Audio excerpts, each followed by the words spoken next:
Hey there riders, Moto Journo Kris here, and I wanted to talk about the latest announcement from Honda regarding their 350 ADV, which is a scooter. We've seen Honda take a strong direction in this auto adventure segment, both with the DCT on their Africa Twin, but also in offering these adventure orientated scooters, which is becoming more popular. On the surface, it's a little strange to think of people adventuring on a scooter, but then it really depends what we're talking about.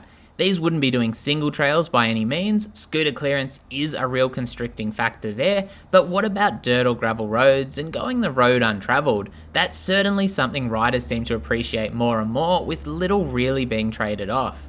Add many regions offering pretty bad road surfaces, and something designed for slightly rougher conditions will no doubt be a winner, even if you're just dodging potholes and cursing gravel left on every corner. That's probably why they call it the urban adventure scooter too. Every ride's an adventure when roadwork crews like throwing gravel over any new section of road after all. What's that? I sound salty about the general level of incompetence of the people who do roadwork and are in charge of general maintenance, here in New South Wales at least. However, did you pick up on that subtle vibe? In fact, in some ways the cynic in me says that these are really just a Forza 350 with a dual purpose set of tyres. It's not actually as simple as that, however, as there's different bodywork and other differences. However, that's essentially the basis of what's going on here before those changes were put into place. The 350 ADV certainly looks more rugged and more adventurous though, compared to the more refined Forza model.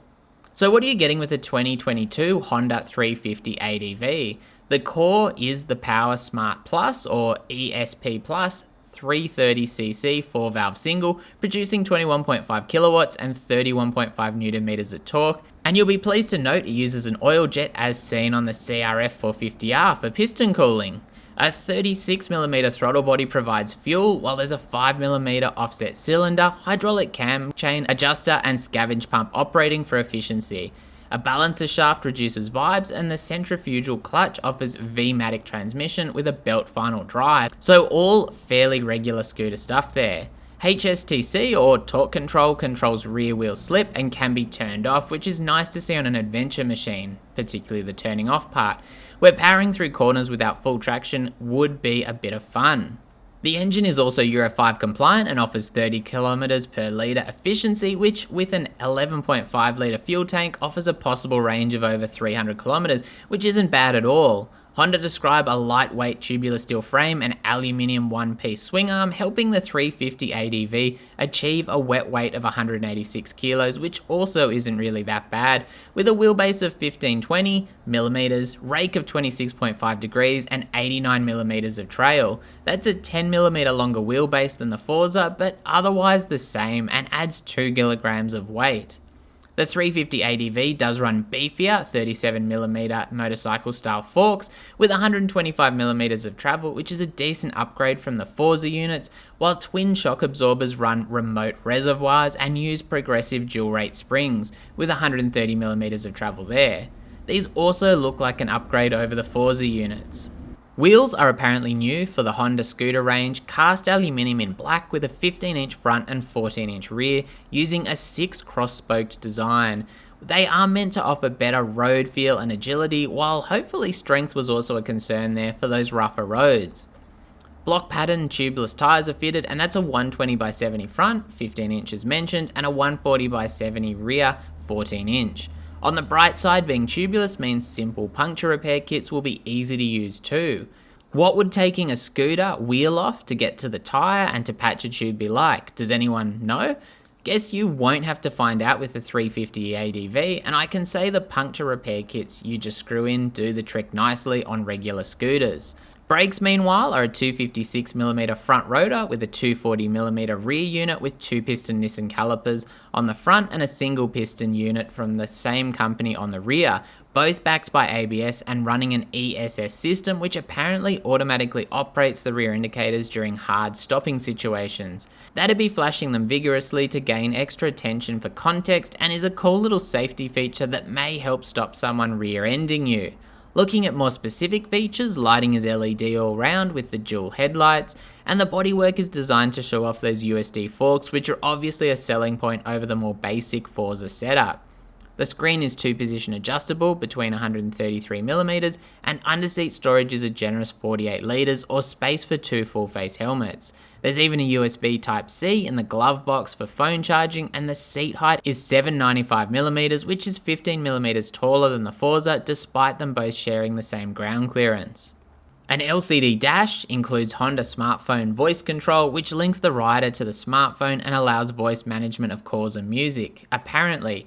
But you need the Honda RoadSync app and a helmet-mounted headset for that to work, with Bluetooth connected and synced, etc. If you've already got a comm system on your helmet, that feels kind of redundant to me, but then I still haven't fitted my comm system, so maybe that's a selling point for some riders. There's also a smart key which automatically locks the scooter when you walk away and allows the ignition switch knob and seat locking to be used when you are close enough. If you grab a 50-litre smart top box, it also locks and unlocks on proximity, which is kinda cool. For that embarrassing moment when you get back to the bike and there's 5 other identical 350 ADVs parked around you and you can't remember your license plate, we've all been there, there's an answer back switch. The 2022 Honda ADV 350 will also be available in 3 colours: Spangle Silver Metallic, Matte Carbonium Grey Metallic, and Matte Carnelian Red Metallic, and as red goes faster, that's the obvious choice. Overall, a cool machine that differentiates itself from the Forza with some meaningful changes, namely the suspension and more rugged look and tyres, and looks to give riders a bit more freedom to explore wherever they want. That's a win if you ask me.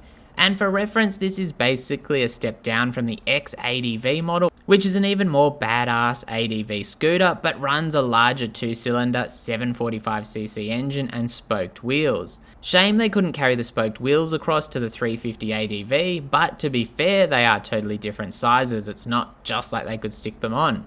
Anyway, let me know what you think of the 350 ADV or of adventure scooters in general. Is that something you'd consider if you're into scooters?